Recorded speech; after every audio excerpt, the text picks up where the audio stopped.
Vintage കാറുകൾ ഇഷ്ടപ്പെടുന്നവർക്ക് ഒരു കിടുക്കാച്ചി വണ്ടി, അത് ഇസുസുവിന്റെ എഞ്ചിന് കാര്യങ്ങള് അത്യാവശ്യം 19,000 രൂപ നമ്മളിപ്പോ നിലവിൽ പെയിന്റിങ്ങിന് മാത്രം കൊടുത്തുള്ള പൊളി കളറ് 70 മോഡൽ വണ്ടി, ഫുൾ പുതിയ പേപ്പർ, AC, പവർ സ്റ്റിയറിംഗ് എല്ലാം പവർ വിൻഡോ വരെ വർക്കിംഗ്. ഇന്റീരിയർ ഒക്കെ നോക്കി നിങ്ങള് പൊളിയാണ്, അടിപൊളി ഇന്റീരിയർ കാര്യങ്ങളെല്ലാം വരുന്നുണ്ട്. ഇതിന്റെ ഗ്ലാസുകളൊന്നും കൂളിംഗ് അല്ല, ടിൻഡഡ് ഗ്ലാസ് അന്നേ ഇറങ്ങിയിട്ടുള്ളൂ. അടിപൊളി വണ്ടി, ജപ്പാൻ എഞ്ചിന്. വീണ്ടും ഒരു അംബാസഡർ, ഇത് എങ്ങനെയായിരുന്നു ബഷീർക്കാം? ഇത് 2005 മോഡൽ. എത്ര ചോദ്യം?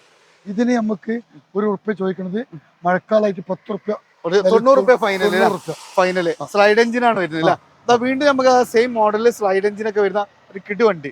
എത്ര നമ്മൾ ചോദിക്കുന്നത്? ഒരു 15 വർഷമായിട്ട് ഒറ്റ പാർട്ടി കൊണ്ടുവരുന്നത്. ₹1 ചോദിക്കുന്നത്. ഇതെന്തെങ്കിലും ഒരു ₹5 കുറച്ച് കൊടുക്കാം. അപ്പൊ നമ്മൾ ബഷീർ ഖാന്റെ ബിസ്മിയിലാണ് ഉള്ളത്. അല്ല പൊളി വണ്ടികളുണ്ട്, അത്യാവശ്യം നല്ല കളക്ഷൻസ്, അതും ബഡ്ജറ്റ് റേഞ്ചില്. അപ്പൊ നിങ്ങൾ ആദ്യമായിട്ട് നിങ്ങൾ ഈ നമ്പർ ഒന്ന് സേവ് ചെയ്യുക. അപ്പൊ കാറ്റലോഗ് കാര്യങ്ങളൊക്കെ കിട്ടും, അതിൽ നമുക്ക് നിലവിലുള്ള സ്റ്റോക്ക് കാര്യങ്ങളൊക്കെ അറിയാൻ പറ്റും. അപ്പോൾ നിങ്ങൾക്ക് താല്പര്യമുള്ള വണ്ടി അതിൽ അവൈലബിൾ ആണെങ്കിൽ നിങ്ങൾ മാക്സിമം വിളിക്കുക. അതേപോലെ നിങ്ങൾ എൻക്വയറി ചെയ്യുമ്പോൾ ഇന്ന വണ്ടിക്കാണ് വിളിക്കുന്നത് എന്നുള്ളത് വോയിസ് നിങ്ങൾ വിടാൻ മറക്കരുത്. അപ്പോൾ ഇത് ലൊക്കേറ്റ് ചെയ്യുന്ന മലപ്പുറം ജില്ലയിലെ താനൂരിനും പരപ്പനങ്ങാടിക്ക് ഇടയിലായിട്ട് ഓലപ്പീടികയാണ്. അപ്പോൾ താല്പര്യമുള്ളവർ വേഗം കോൺടാക്ട് ചെയ്യുക കേട്ടോ.